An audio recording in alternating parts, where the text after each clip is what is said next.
Hello, welcome to the audiobook of my Yu-Gi-Oh! 5Ds fanfic Crimson Star Priestess. If you are enjoying this series, make sure to leave a like, comment and subscribe to my channel for updates. The link to the fanfic and my Discord server are in the description below. I do not own any Yu-Gi-Oh! 5Ds characters, I only own my OCs.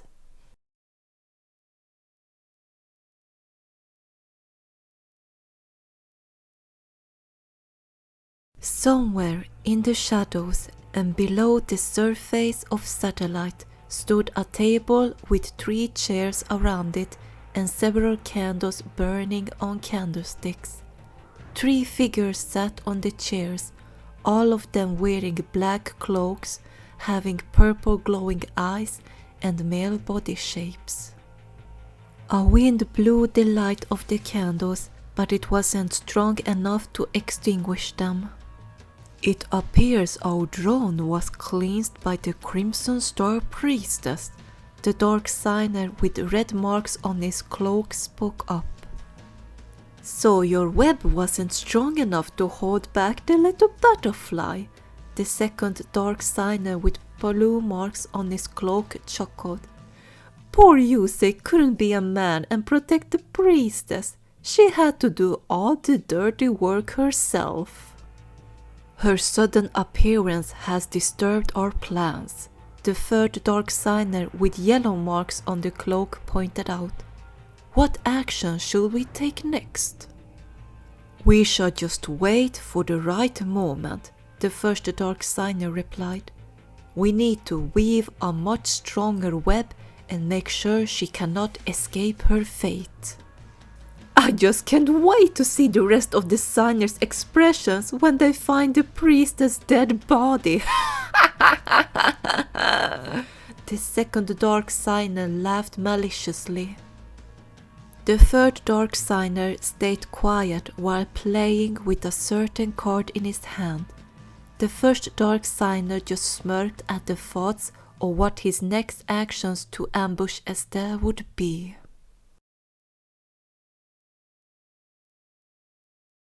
Yusei and I deactivated our duel discs now that the shadow duel with the shadow drone was over. The energy ring had vanished straight after our victory, so we were free to go. I rushed straight to the fallen shadow drone to see if he was okay. The innocent man was lying on the ground, weak and a bit burned from the real attacks. The glowing spider mark he had on his arm had vanished. Yusei didn't waste any time and ran to the man and grabbed him by the collar, shaking him violently. Wake up! Hey, you owe me some answers! Start talking! The man woke up by the shakings and looked disoriented. Start talking about what? Who are you? What am I doing here? Stop fooling around and tell me what your spider mark has to do with satellite! Yusei demanded. It's no use, Yusei, I shook my head. His mark is gone, and so is the evil darkness that corrupted him. The darkness erased his memories of the shadow duel.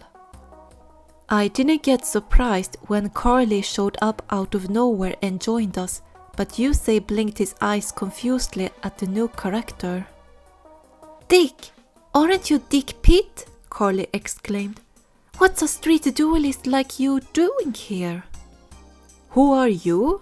Yusei asked the reporter. I'm Carly, a reporter. Carly introduced herself before she picked up a dictaphone from her bag. Speaking of that duel, what exactly happened? I ignored Carly as she tried interviewing Yusei and picked up Dick's duel disc, which got blown off his arm by Trident the Dragon's attack, and removed the deck to check the cards. The cards he had used as a shadow drone were still there. I felt a chill run down my spine when I sensed a tiny hint of darkness. I glanced down and flinched lightly when I spotted a spider leaving Dick's shirt before dissolving into the shadows. I looked down at the deck in my hand and flinched back when a purple cloud of darkness emitted from it. I almost dropped the deck, but I held myself back before returning my eyes at the deck, seeing the shadow cards were gone. I sensed Yusei was standing behind me, so I turned around and showed him the cards. The Dark Tuner and Dark Synchro are gone, Yusei. Yusei took the deck out of my hand and went through it. You're right. He's got none of the cards he used before. Carly was busy interviewing Dick, and I couldn't help but catch a few words he told her. Reminds me of something. I was down in the Narrows waiting for a couple of dual buddies when out of nowhere I felt something crawling on my back. It felt like some kind of spider stung me or something. Yusei put Dick's deck back in the dual disc and put it down on the ground when both of us moved our heads up when we heard the sirens of sector security vehicles echoing in the distance. They were getting louder, as if they were heading toward the parking garage. Who called security? Carly wondered. We better get out of here before they start asking questions. Yusei turned his eyes at me. Right, I nodded. But my interview! Carly whined like a child who didn't get the toy she wanted. We'll finish it later, Yusei told her. With that said, he ran towards the open walls of the garage. I followed him, but my eyes widened in shock when I saw him jumping down from the second floor. I reached the edge and let out a sigh in relief when I saw he didn't get hurt, but he was waiting for me. Come on, Estelle! Jump! Yusei called. It's the second floor, Yusei! I can't jump from this height! I shouted to him while shaking like a leaf, fearing to break a bone. I'll catch you! Yusei held out his arms. Just hurry! I took a deep breath and closed my eyes before jumping up in the air and out of the parking garage. I could hear the wind in my ears as I fell towards the ground. I curled myself into a ball by instinct and waited for the crash. The pain I expected never came. Instead, I felt myself falling into a pair of arms. I opened my eyes and looked up, only to blush in embarrassment. Yusei's face was like 10 centimeters from mine, and he was holding me Bridor style. This was possibly every Yusei fangirl's dream. Thank you, I mumbled shyly. Yusei just gave me a soft smile before putting me down on my feet, but to my surprise, he grabbed my right hand and pulled me along as we dashed from the parking garage. I blushed even harder because Yusei had never done something like this before. It made my heart beat faster, but I made sure to swallow back my feelings for him. I was afraid my crush on Yusei would continue to develop and in the end become a love that could hurt me for many reasons. Yusei and I made it to the apartment building where the others were staying, but we snuck into the garage to hide for a while in case sector security was going to patrol the area and ask the residents for information about the underground duel. We ended up sharing the couch as we leaned our heads against each other while sleeping in a sitting position. A few hours later, we took the courage to walk up to Blister's apartment. Yusei removed his dual disc before we headed to the apartment, only to find Tanner in the main room, who was by himself and checking something on a laptop. Tanner looked up when he saw we were back. Hey, where'd you two run off to last night? I was getting worried. I went straight to the kitchenette and poured cold water into a water boiler to make some tea while Yusei told the former pro duelist where we had been. There was a very strange guy outside and we followed him. What happened? Tanner asked frantically as he stood up from the chair. Did he challenge you to a duel? I joined Yusei to help him, so it was a tag duel, I added as I turned around to face the man while I waited for the water to boil. You tag-teamed against him? Tanner raised an eyebrow. Yeah, Yusei nodded. And he was being controlled by a group called the Dark Signers. Did you say signers? Tanner questioned. He had a mark, Yusei stated, and it glowed like mine and Estelle's, but it was in the shape of a spider. The water boiler started whistling, so the water was done. I clicked it off and picked up 2 cups from the cupboard and 2 tea bags. It was then I noticed something. Where are Yanagi and the twins? They went to buy some breakfast because we're short on supplies, Tanner replied. They'll be back soon. Yusei spent the entire day on the laptop trying to find clues and information about spider marks. He only left the laptop when he had to go to the bathroom or grab something to eat. Tanner found another laptop and helped Yusei with the research, while Yanagi, Leo, and Luna were a bit bored. I wasn't really that bored because I was busy writing a novel I came up with, but I was slowly running out of empty pages in the notebook. Leo complained several times that he wanted to duel, but he didn't have his deck with him. Luna would just sigh and shake her head and tell her brother to stop yelping like a chihuahua. The sun was starting to go down for the day and Yusei was still on the laptop, his eyes never losing concentration.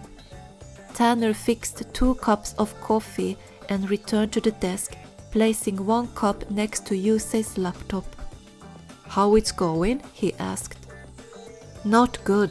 Yusei shook his head before grabbing the cup and sipped the coffee. My searches on spider symbols aren't turning up any solid leads. I know you'll find a way to save Satellite, Yusei. Yanagi tried encouraging him. Count on it, Yanagi. Yusei nodded as he stood up from the chair. But first, I'm gonna have to get some answers. I was writing at the other side of the large desk before I stopped my hand that held the pencil. I grabbed the right side of the notebook and shut it before looking up. You mean Goodwin? Yusei nodded, confirming my guess. But you can't trust him, Yanagi exclaimed. Yeah, you forget he locked you up, Tanner added. He's not your friend. But he's the only one with answers, Yusei argued. Who? Luna suddenly spoke up. Leo and Luna had gone outside to look at some cards in a nearby shop they came across with earlier with Yanagi, and they had just come back to hear our conversation. Both of them had worried expressions. Leo was trying to comfort his sister by wrapping his arms around her shoulders and holding her left arm. You're leaving? Luna questioned worriedly. But it's not safe for you out there. Please don't go, Leo begged. I have to, Yusei told the twins.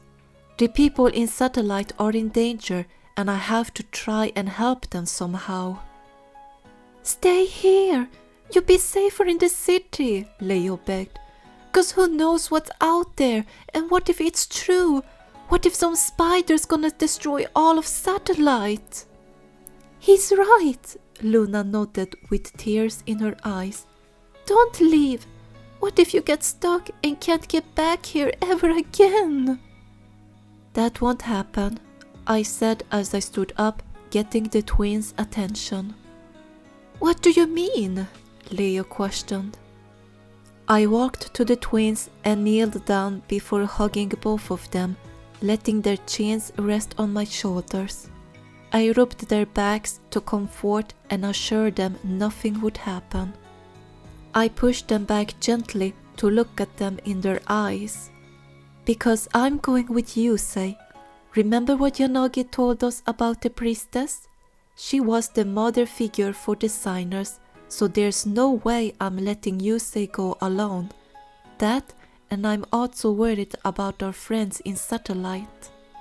But what if you get hurt? Luna asked as she grabbed my jacket. I smiled softly before I patted Leo and Luna's heads. Then we rise up again, like the phoenix reborn from its ashes. We're not that easy to break. I looked over my shoulder to glance at Yusei. Right? Yusei nodded. Don't worry about us. In fact, I already made some arrangement for some backup. It didn't take seconds when the sirens of sector security echoed from outside, making all of us turn our heads toward the windows. I straightened up and went to Blister's bedroom to grab my dual disc and satchel. I brought them out to the main room and put away my stuff as the others had gathered by the open windows. Alright, Yusei, I got your message. Now, get your deck and get down here. I'm not gonna wait just because we're teaming up temporarily. You understand me? Trudge's voice called from the outside through a megaphone. Trudge is your protection? Tanner questioned. He's more, Yusei replied, surprising the others. If he gets us to Goodwin safely, we just might have to call him one of the good guys. I put on the satchel and strapped the dual disc on my arm before walking over to the group. We better go now before Trudge drags us out, Yusei.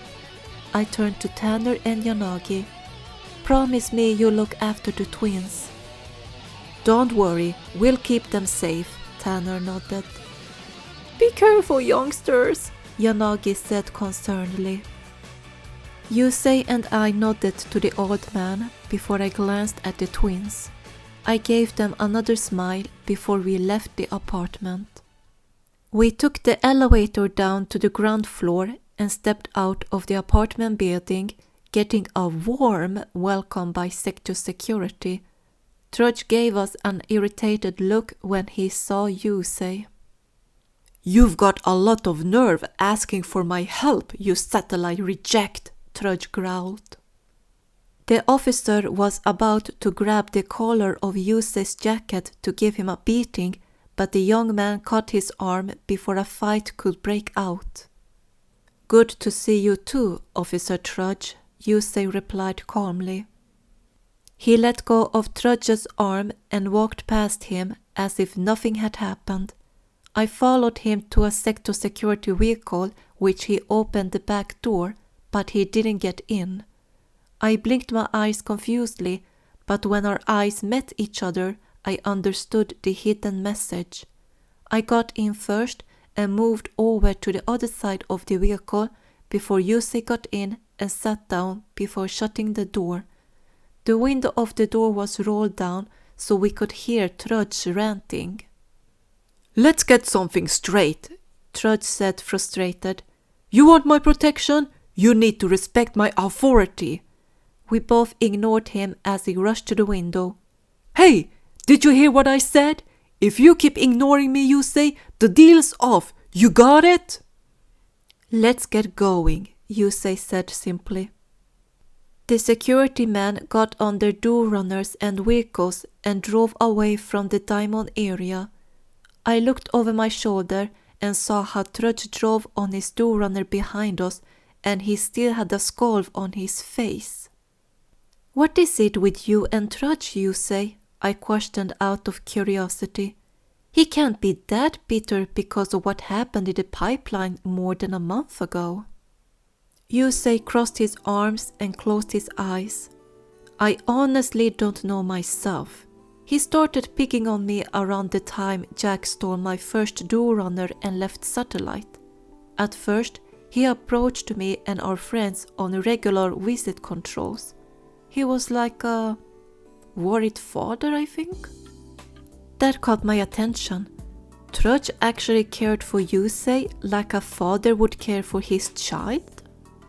But when he caught the words of me building another door runner, he warned me several times there will be consequences, Yusei continued as he opened his eyes and looked out the window. Weirdly, he left me alone until the day Raleigh found that acceleration chip. I never expected to see him again after several months. I turned my head to look out the window and hide a grin that slowly grew on my lips. Trudge had at one point taken a liking to Yusei and started viewing him as a son, but he hid that well by trying to act like a bad cop. Oh, the irony!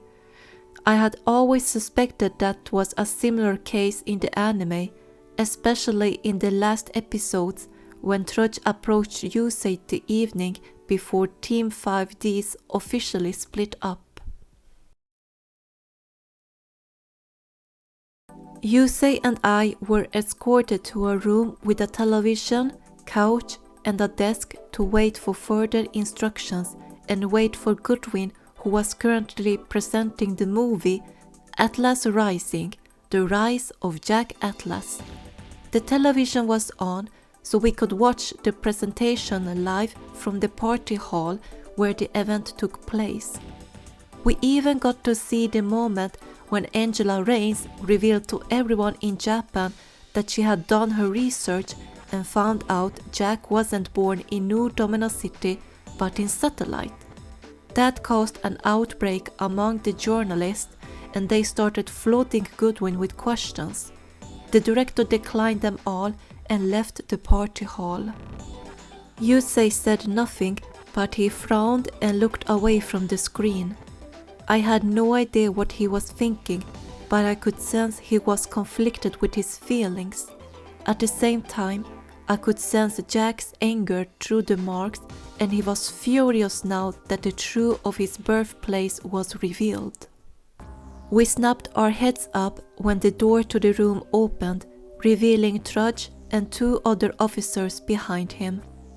"Enjoying the movie?" he asked with a mischievous grin. "When can we talk to Goodwin?" Yusei asked. "Be patient, Yusei," Trudge replied. "The director is a busy man. If you're bored, we can always pass the time with a duel. What do you say? Are you game? Or are you afraid you might lose your title before your first endorsement deal comes true?" "Ha!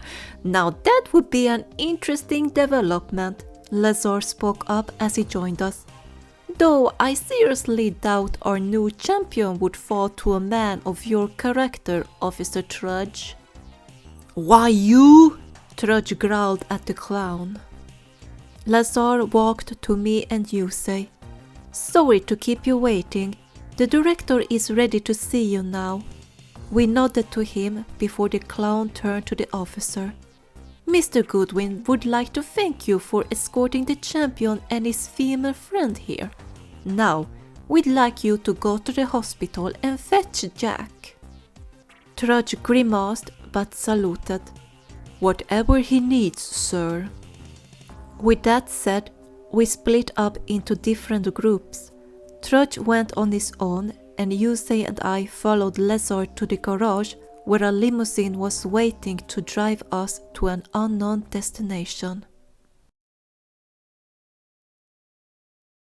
We were escorted to the unfinished Daedalus Bridge when the sun had gone down and the moon had taken over the sky. Goodwin joined us 2 hours later and told Yusei the tale of the Daedalus Bridge, the Signers and the Dark Signers, the old energy reactor and the meltdown 17 years ago, negative energy, the Army of Shadows, and everything that he mentioned in the dub anime. By the time he finished his tale, the sun had already come up to start a new day. "What about Estelle?" Yusei questioned all of a sudden, getting my attention. "What about her?" Goodwin asked. "Did you suspect her to be related to the Signers ever since the beginning?" Yusei added. "Is that why you brought her to your home to watch over her?" Goodwin turned his eyes on me before nodding. Yes, I could tell she is related to the signers, considering the bonds she was able to create with you, Luna, and Aki in such a short time. He gave me a tiny smirk. Are you the one who I suspect you are? I hesitated for a moment, but I pulled up the sleeve of my top to reveal my star mark. If you mean I'm the Crimson Star Priestess, then yes. Excellent, Goodwin nodded. With the Crimson Star Priestess, the signers will have a higher chance to defeat the army of shadows. With her powers of creating miracles, not even the darkness can stop her.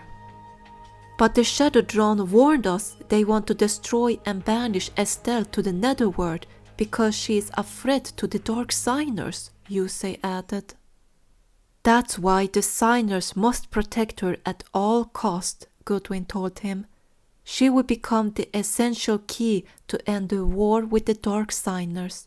She is the solid connection to the Crimson Dragon.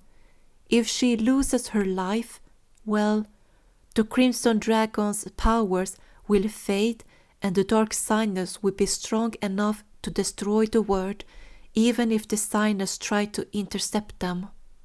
I held back a gasp of shock in my throat. Was that true? Yes, it is, little one. The Crimson Dragon spoke in my head. That is why you need to be cautious with every move you make from now on. That really scared me now. I had to be extra careful and not act so reckless. I felt like I had more responsibilities than the signers because of my connection to the dragon god. What am I to do? Am I supposed to beat this army of shadows on my own? Yusei asked, frustrated. Am I supposed to put the safety of all of my friends in my deck? Goodwin narrowed his eyes before pointing at the horizon. The people need a hero, Yusei. Be that hero. Defeat the Dark Signers or let them take over. The choice is yours. What's it going to be? Yusei calmed down and looked aside to think. I watched him carefully as his eyes shone with confusion. He then blinked his eyes, replacing the confusion with determination, and turned back to Goodwin. I'll take these Dark Signers on, but you said there's 5 of us, didn't you? I'm only counting 4 signers. Who's the 5th? I'm still working on that, Yusei, Goodwin lied, but I'm sure they show up. For now, let's get you back to satellite. A chopper suddenly hovered above us before it descended down to the bridge. It opened the cargo hatch to reveal Yusei's Runner in the cargo hold. It looked extra shiny, as if they had polished it to make it shine like the red cape of the hero. Don't let the word down, Yusei, Estelle, Goodwin told us. Now, go and stop the Dark Signers. I will gather the other signers in due time. Yusei and I looked at each other, but I could tell the young man wanted me to stay. You should go back to the others, the signer told me. No, I'm going with you, I shook my head. Estelle, you heard what Goodwin told us. The Dark Signers want you gone, and if something happens to you... Stop! I said strictly and raised my index finger, stopping him from speaking. I'm aware of the danger, but I'm also part of this war. I'm going with you whether you like it or not. Besides, your friends are also my friends, and I'm worried about them just as much as you are. Yusei eyed me with surprised eyes before a chuckle erupted from his lips. I guess I can't hold you back. I returned the smile. Nope. The chopper lowered itself so the hatch rested on the bridge. Yusei got on it first before he held out his hand to me.